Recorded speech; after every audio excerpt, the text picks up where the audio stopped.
الحمدللہ رب العالمین والصلاة والسلام علی سید المرسلین اما بعد فاعوذ باللہ من الشیطان الرجیم بسم اللہ الرحمن الرحیم الصلاة والسلام علیک یا رسول اللہ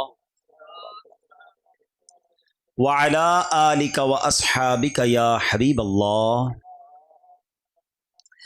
الصلاة والسلام علیک یا نبی اللہ وَعَلَىٰ آلِكَ وَأَصْحَابِكَ يَا نور اللہ۔ وہ ذات جس کے سبب یہ کائنات بنائی گئی، میرے آقا علیہ الصلوۃ والسلام وجہ تخلیق کائنات ہیں، ان کے سبب ہی یہ کائنات بنی ہے۔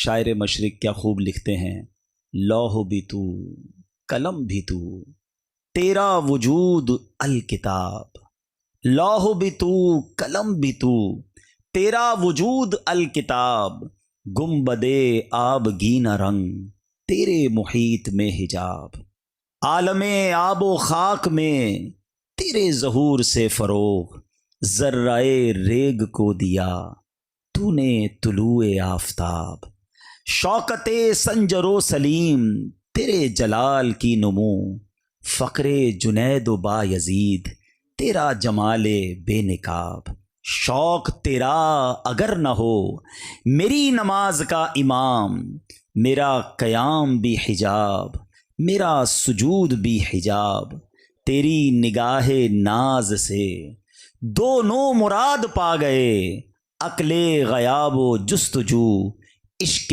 حضور و اضطراب، وہ دانائے سبل ختم الرسل مولائے کل، جس نے غبار راہ کو بخشا فروغ وادی سینا، نگاہ عشق و مستی میں وہی اول وہی آخر وہی قرآن وہی فرقان وہی یاسین وہی طٰہٰ۔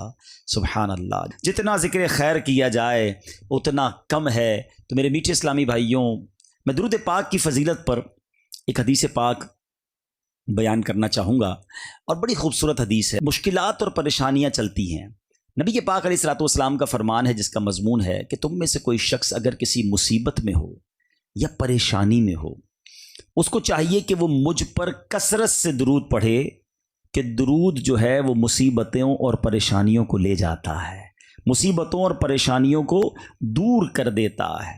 تو اپنی عادت میں شامل کیجئے، چلتے پھرتے اٹھتے بیٹھتے درود پاک پڑھتے رہا کریں۔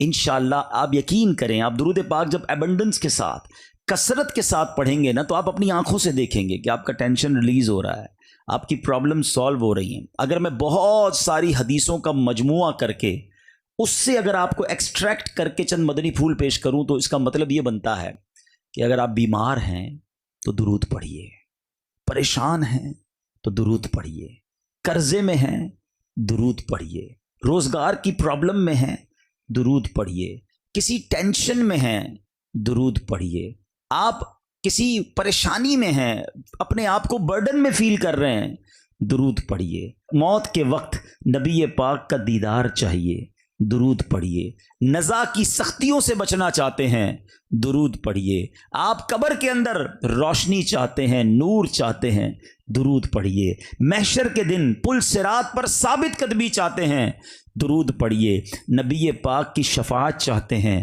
درود پڑھیے، آقا کے ساتھ جنت میں جانا چاہتے ہیں درود پڑھیے، اور سبحان اللہ مدینے جانا چاہتے ہیں درود پڑھیے، سرور کائنات علیہ الصلوۃ والسلام کا دیدار کرنا چاہتے ہیں پھر بھی درود پڑھیے۔ یہ ساری باتیں میں نے اپنی طرف سے نہیں، بلکہ میں نے بہت ساری حدیثوں کو جمع کر کے اس کا یوں سمجھیے عطر آپ کے سامنے پیش کر دیا ہے۔ اب مجھے بتائیے، بینگ اے مسلم ہمیں جو چاہیے وہ ساری باتیں تو میں نے بیان کر دی۔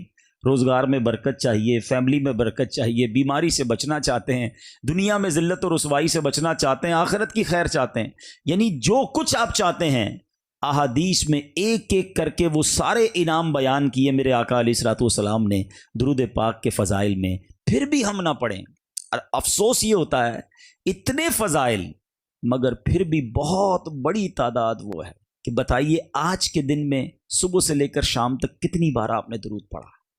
تو ہم بہت کم درود پڑھتے ہیں۔ ہمارے پاس بہت ساری چیزوں کے لیے ٹائم ہے، ہمارا موبائل فون ہمارے گھنٹوں لے جاتا ہے، مگر ہماری زبان پر ذکر و درود بہت کم آتا ہے. تو خدارا اپنے وقت کو قیمتی بنائیے. سچی بات یہ ہے کہ میرا اور آپ کا وقت قیمتی ہی جب ہوتا ہے جب ہمارا وقت اللہ اور اس کے رسول کے ذکر میں صرف ہوتا ہے.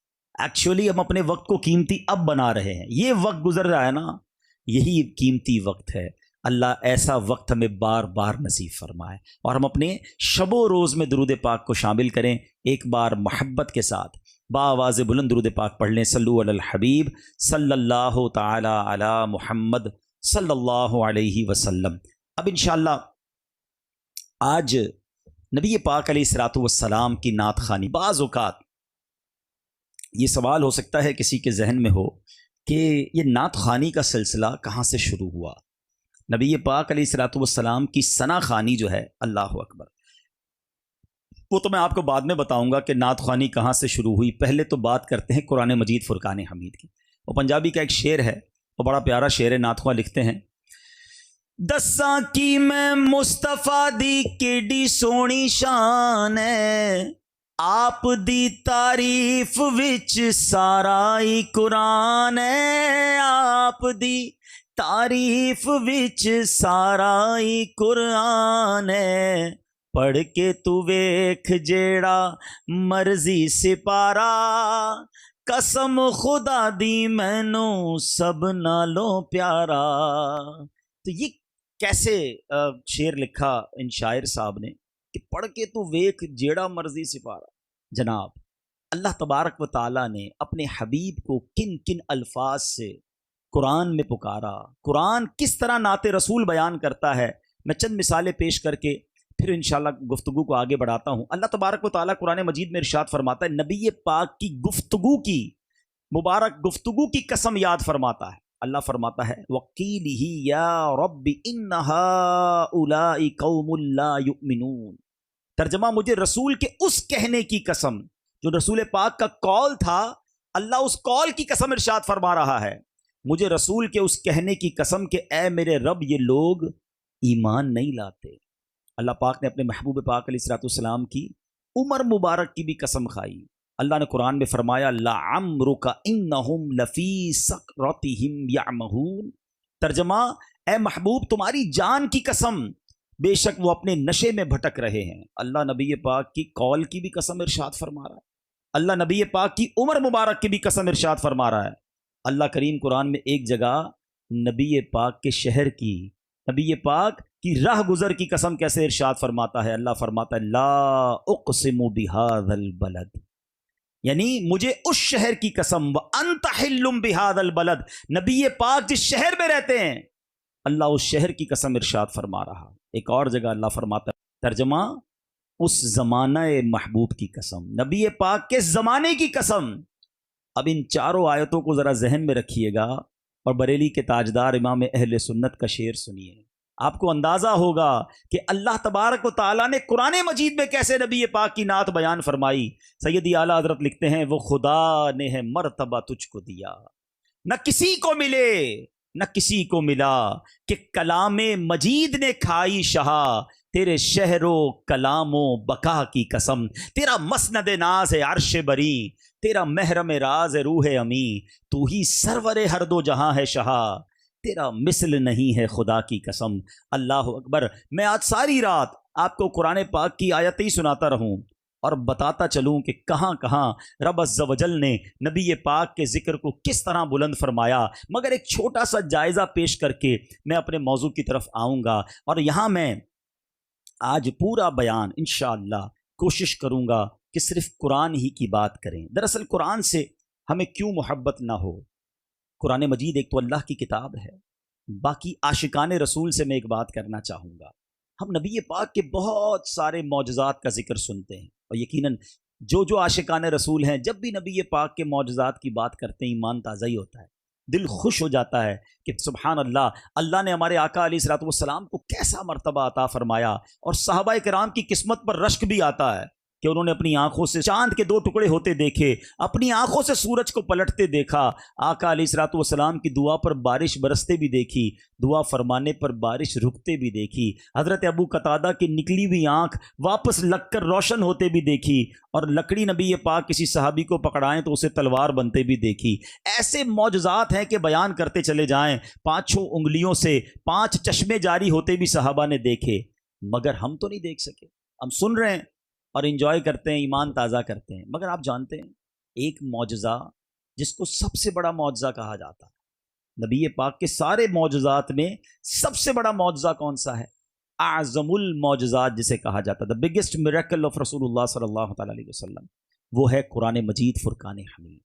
وہ آج ہمارے درمیان ہے نا، اس کو تو ہم دیکھ سکتے ہیں، اس کا فیضان تو حاصل کر سکتے ہیں، مگر انفارچونیٹلی بہت بڑی تعداد ہماری قرآن نہیں پڑھتے بھی نہیں ہیں اور اس کو انڈرسٹینڈ بھی نہیں کرتے۔ تو آج میں آپ کو قرآن سے انشاءاللہ نعت مصطفیٰ بھی سناؤں گا، انشاءاللہ قرآن سے بہت سارے پرابلمز کا علاج بھی بتاؤں گا، اور قرآن کا ایک بڑا تاریخی واقعہ بھی سناؤں گا۔ تو نبی پاک علیہ الصلوۃ والسلام فرماتے ہیں خیرکم من تعلم القرآن وعلمہ، تم میں بہترین وہ ہے، the best amongst you، جو قرآن سیکھے اور دوسروں کو سکھائے۔ تو ان بیسٹ لوگوں میں شامل ہو جائیے۔ آج سے زندگی میں ایک ریولوشن پاس کرنی ہے، اپنی زندگی میں ایک نیا پلان لے کے جانا ہے، اب میں نے اپنی لائف میں کیا چینج لانا ہے، کیا پلس کرنا ہے۔ تو اسی لیے آج میں نے ٹاپک صرف قرآن پاک کو لیا ہے، اندازہ ہو کہ یہ کیسا خزانہ ہے، یہ کیسا رحمت کا دریا ہے، یہ ایک کتاب میں ہمارے لیے کیا کچھ نہیں ہے۔ اللہ اکبر۔ پہلے بات چونکہ نعت مصطفیٰ سے چلی ہے تو میں آپ کو ایک بہت ہی خوبصورت جائزہ پیش کروں گا، مگر میں چاہوں گا کہ یہاں موجود اسلامی بھائیوں کی سبحان اللہ کی صدا بھی بلند ہوتی رہے۔ آپ ذرا سنیے گا، میں قرآن کی آیتوں کے بارے میں آپ کو بتانے جا رہا ہوں کہ اللہ تعالیٰ نے اپنے حبیب علیہ الصلوۃ والسلام کی نعت اور اپنے حبیب کا ذکر قرآن میں کس کس طرح کیا۔ سورہ فتح آیت نمبر 29، اللہ تبارک و تعالیٰ نے آپ علیہ الصلوۃ والسلام کو محمد الرسول اللہ فرمایا۔ سورہ آل عمران آیت نمبر 33 میں آپ کو مصطفیٰ قرار دیا گیا۔ مصطفیٰ کا معنی سمجھتے؟ چوزن ون، چنا ہوا، سلیکٹڈ۔ سیدی اعلیٰ حضرت سے پوچھو مصطفیٰ کا معنی کیا ہے؟ بریلی کے تاجدار کہتے ہیں ذات ہوئی انتخاب، وصف ہوئے لاجواب، ذات ہوئی انتخاب، وصف ہوئے لاجواب، نام ہوا مصطفیٰ، تم پہ کروڑوں درود۔ آگے سنو، سورہ آل عمران آیت 179 میں اللہ فرماتا ہے مجتبیٰ۔ سورہ جن آیت نمبر 27 میں آپ کو مرتضیٰ کے لقب سے یاد کیا گیا۔ سورہ بنی اسرائیل آیت نمبر 1 میں عبد کامل۔ سورہ مائدہ آیت نمبر 15 میں آپ کو نور فرمایا گیا۔ سورہ نساء آیت نمبر 174 میں آپ کو برہان یعنی واضح روشن دلیل فرمایا گیا۔ سورہ احزاب آیت نمبر 40 میں آپ علیہ الصلوۃ والسلام کو خاتم النبیین فرمایا گیا۔ سورہ یاسین آیت نمبر 1 میں یاسین۔ سورہ طٰہٰ آیت نمبر 1 میں طٰہٰ۔ سورہ بقرہ آیت نمبر 119 میں بشیر یعنی خوشخبری سنانے والا اور نذیر یعنی ڈر سنانے والا فرمایا گیا۔ سورہ مزمل آیت نمبر 1 میں آپ کو مزمل۔ سورہ مدثر آیت نمبر 1 میں مدثر فرمایا۔ سورہ آل عمران میں آیت نمبر 164 میں اللہ پاک نے آپ کو مومنوں پر اپنا احسان قرار دیا۔ سورہ قلم آیت نمبر 4 میں آپ کو صاحب خلق عظیم فرمایا۔ سورہ بنی اسرائیل کی آیت نمبر 1 میں اللہ نے آپ کو صاحب معراج فرمایا۔ سورہ کوثر کی آیت نمبر 1 میں صاحب کوثر، تو سورہ بنی اسرائیل بھی نمبر 79 میں صاحب مقام محمود فرمایا۔